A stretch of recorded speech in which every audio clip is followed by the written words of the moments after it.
with a different way of going about it. The air zone seemed to at first affect you guys, but then you pulled them out and you started hitting threes. Was it more just hitting threes, or was there something, the quality of shots you guys were getting after you faced the zone for a while? We just played smart. We just knew that me and Henry were going to draw a lot of attention, so just move the ball and use our ball face and just do the fundamentals, and we'll get open shots. Even in the zone, it seemed like you had two guys on you every time you got a touch inside the arc. So you're getting that a lot now. How do you think you're progressing, dealing with facing that every night out, especially against power conference teams? I just try not to force stuff, honestly. That's just what it's going to be now. So to just play the game, find who's open, tell my teammates to get in a position where I can see them and just let it happen. Has forcing stuff been a little bit something that you've been working on? No, it's just like I have to be able to see what's going on around me. It's something I had to get used to, especially going against people that are bigger. Like usually I can just shoot over anybody. I really still can, but just knowing I can get somebody else a better shot. Caleb, the last time we saw you guys here was the Navy game when they closed the game on that strong run. You guys had to eke it out a little bit. Tonight, there wasn't a run for Georgetown. What made the difference? Just limiting to one shot per possession in the end of the game, just making sure we rebound the ball well, and also just putting together stops and kills. That's what I feel like in the game will for us. So we took good shots from the other end and then shoot quick shots. You mean kill? You mean like stop, score, stop? Yeah. When the last time you had a game without a dunk? Oh wow, that is crazy. Yeah. I kind of expected though. I'll be the focus for every team now that we're playing. So just gotta show more than what I can do. Hubert has said that he's had conversations with you about that. Like, how have you sort of handled the mental side of it? Because less than just more.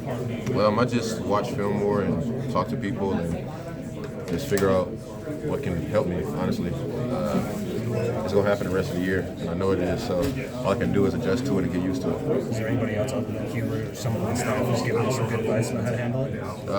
Just some NBA players I've talked to, and just talking to my dad, honestly, too. Just telling me about how older players, old school players, he likes to watch older players, just how they dealt with double teams and how you have to pace yourself. Who from the league is giving you some good advice? Can't tell you. Can you tell us why you wore the headband tonight? I got my braids done, and I didn't want any of the oil and stuff from my braids to come down into my face while I was playing. The best explanation I think I've ever gotten about it. Yeah. Thorough explanation. It makes a lot of sense. Caleb, speaking of the NBA, one of my friends was telling me that when he watches your footwork, he sees a lot of Kobe. Was that someone who you watched when you were young, tried to emulate? Yeah, he's my favorite player. Just his game and also just his mentality and his work ethic. So, I watch a lot of Kobe, and I feel like it's going to be really important for me because just like me, he faced double teams, and he had to figure out how to maneuver and work through them. When Henry's playing as well as he did tonight, how much freedom does that give you? It gives me a lot, honestly. They're going to focus on me every game, and I feel like they're going to have to start focusing on both of us, and that'll make it better for both of us as we play alongside each other. This is an important four-game stretch with the four teams you just played. All four could end up in the NCAA tournament. How do you think you guys grew during these 4 games? We just learned to trust each other more, and also just play the right way and play the way that benefits each other, honestly. 3 of the teams are pretty physical with you guys.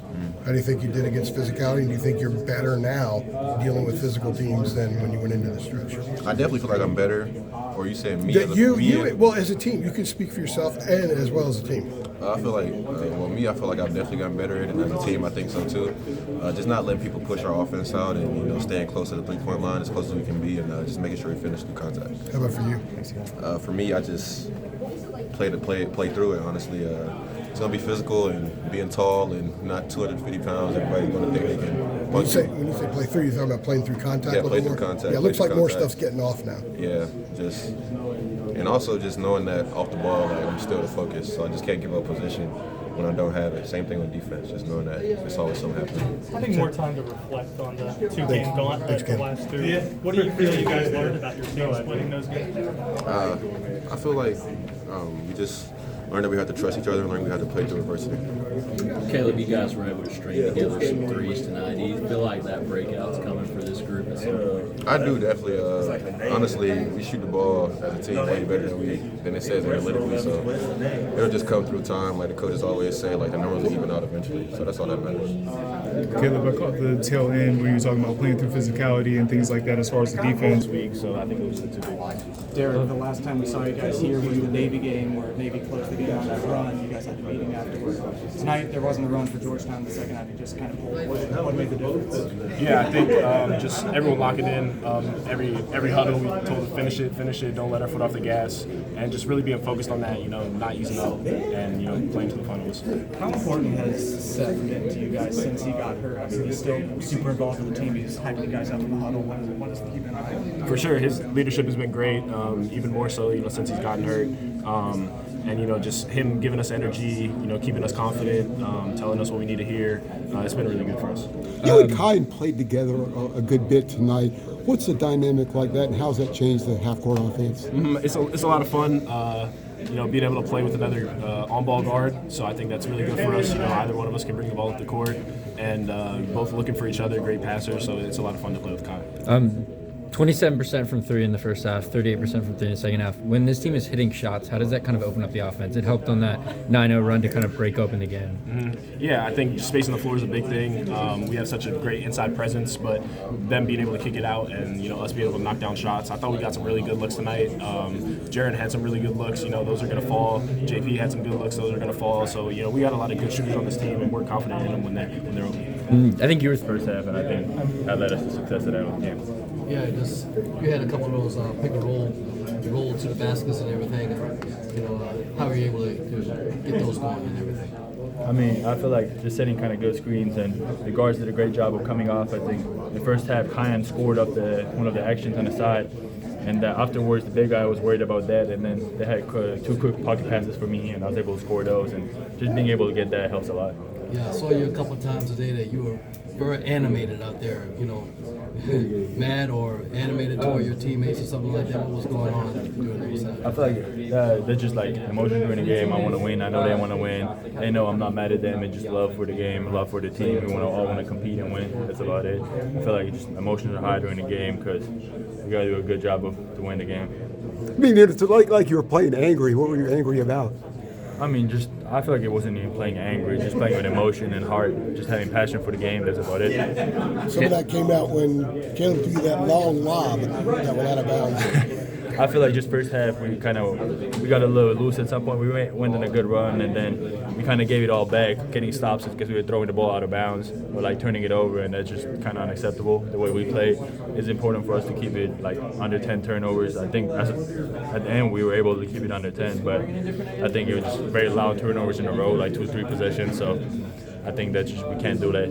We convert those, we get a couple more points, and we go into half up 10. We saw some of Jaron at the 5 today. You had a chance to play against him when he was at Alabama a little bit. I guess him and Zayden were kind of rotating there together. Yeah, I think Jaron was more the 4. Yeah. What have you seen from his skill set over the last month, the versatility of his game? I mean, yeah, Jaron is super versatile. Like, he can play from 2 to 5 basically, wherever he needs to be.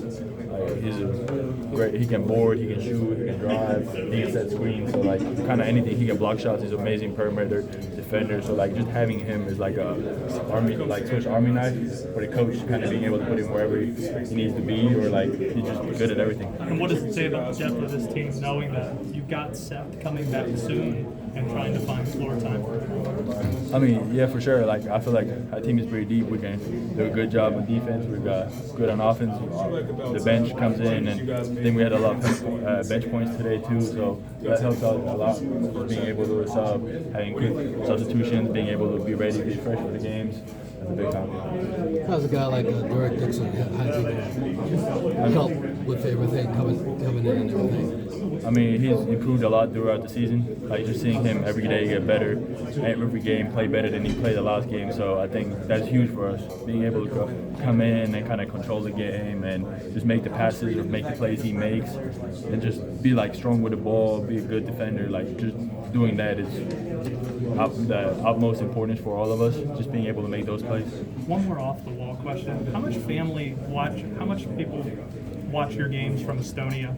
Well, my family. Yeah. My family, they watch every game. What time is it over there? Do you know? Roughly. What time is it right It's now? 7 o'clock. I believe they're 8 hours ahead, so I'll make it 3 o'clock. But I think they're gonna check the score and then go back to sleep watch it tomorrow morning. I think it depends on their day. 'Cause sometimes if they have to wake up early, they kind of can. But most of the time, they try to stay up, watch the games. I guess being on the East Coast makes it a little easier than Arizona. Yeah, it saves a couple hours. Henry, you just that we spoke to you here was that Navy game. Obviously, they had a 15 run. You guys were the players only meeting. Does it make it easier? What do you think you've learned since then? I feel like just not letting the foot off the gas. I feel like in the Navy game we went up and then played very loosely, turned over the ball, gave them a lot of offensive rebounds. I feel like this game we did a good job of keeping our foot on the gas and just not ever giving them the chance to come back. Just keep increasing the lead, play by play, get a stop score. And you just finished a 4-game stretch against 4 teams that could be in the NCAA tournament. 3 of them are physical teams. How would you assess you guys kind of play in these 4, and where do you think you guys grew during these 4 games? I feel like we most obviously learned from the loss against Michigan State. That's the game where we got punked, and they were the more physical team. They were more controlled. They kind of got in the paint however they wanted to. They were controlled. They were dictating the game, not us. So I think that was big for us to kind of assert our will in the games after that, then realizing what we need to do to win games, not play what they want us to give us. Rebounding numbers have been much better the last 2 games against 2 pretty good rebounding teams. How about you personally? You've had a couple of stretches there, right? Against Michigan State, you scored like 9 straight points. You had 7 straight against Kentucky today. You had 7 straight. When you're getting in a situation where you're rolling off quick bunches of points, what is working for you? And are you feeling it to the point where, before you get an entry that you're going to be in position to score? I feel like you kind of have to have the confidence no matter where you are at and no matter how you're playing. But I think the biggest part is I feel like my points come a lot when the team is moving the basketball and we just find the little advantages and I set a good screen and they drop into the short roll or find me for a lob or kind of give me a good paint touch with both feet in the paint, just like me kind of working from a position and them finding me. I feel like as a big guy, a lot of our points come from other people finding us, so I feel like just team basketball helps me score. Different topic real fast on Luke. How have you seen him kind of get into the flow now that he's playing every game he's starting, and he's faced a lot of different styles of play that maybe were a little different from what he dealt with over in the Adriatic? I mean, yeah, I feel like he's definitely getting used to the pace of the game and the physicality. I feel like at first when you come here it's kind of difficult because they call the games a little bit different, the travel's a little bit different, the fouls are a little bit different. So just kind of those little adjustments and getting used to the type of game here. I think, but now he's playing awesome. He's not turning the ball over. He's making good assists all the time. He's helping others score. He's scoring himself at will. So I think that's a big time for us. Kai and Derek played together a good bit tonight. How does the dynamic of the half court change when they're both in there? I mean, we have 2 point guards in, so it's like we have 2 really high IQ basketball players in who are willing to drop and stop, not turn the ball over. So just them making those plays is amazing. Henry, when Caleb is doing his thing like he was tonight, how much freedom does that give you as the other post? I mean, for sure, because they were doubling the post today, so whenever they double 2 for him, or my guy has to go, I got a little on me, so it's easier for offensive rebounds, it's easier for passes. You're able to skip the ball and then extra pass can open 3, so whatever. Kind of them doubling, I think Caleb really showed his improvement of reading the game and not getting going for a tough shot, but rather skipping the ball and it opened up so much for us. How cool has it been to see the progression of Derek? It feels like he's already a savvy vet, but he's still a true freshman. No, yeah, that's both of them, Derek and Caleb, the way they have improved the last couple months, especially once the season started, just seeing him every day get better, every game play better, and being more calm and present in every moment. It's amazing for the whole team. It's awesome to watch. Henry, to go off of you talking about Caleb, how have you kind of seen him navigate the previous maybe 3 or 4 games when teams did send more doubles and play more aggressively? How did you kind of see him navigate that to the point where he had the game he had today? I felt like today he was very efficient, just the way he played, but obviously against Kentucky, he got doubles sometimes and he would take a little bit tougher shot, but he's a great athlete, so he got his own miss, so we can't really say anything about it. But I feel like Michigan State the same way, whenever they put 2 on him, and I feel like now he's getting used to it. He knows that he's anticipating being he catches it, he's not going quickly, he's kind of waiting to see where the double is coming from, who's doubling, where are the openings, and he's a really high IQ basketball player. So whatever he does is a good choice normally. I think it was the practice for the Kentucky game was Seth kind of stopped practice and called y'all in and just kind of holding you guys accountable. Maybe felt like you guys were playing a little bit flat. What do you remember about that moment, and why do you think that was important for you? Honestly, don't remember it at all. but I feel like, yeah, we have a couple like team timeouts during practices where like we know, especially like normal Seth calls him because he kind of sees it, especially right now when he's out of practice, he kind of sees us being flat, he kind of sees us like being a little loose, and we just got to tighten it up to have a good preparation for the next game. Okay, so this is like a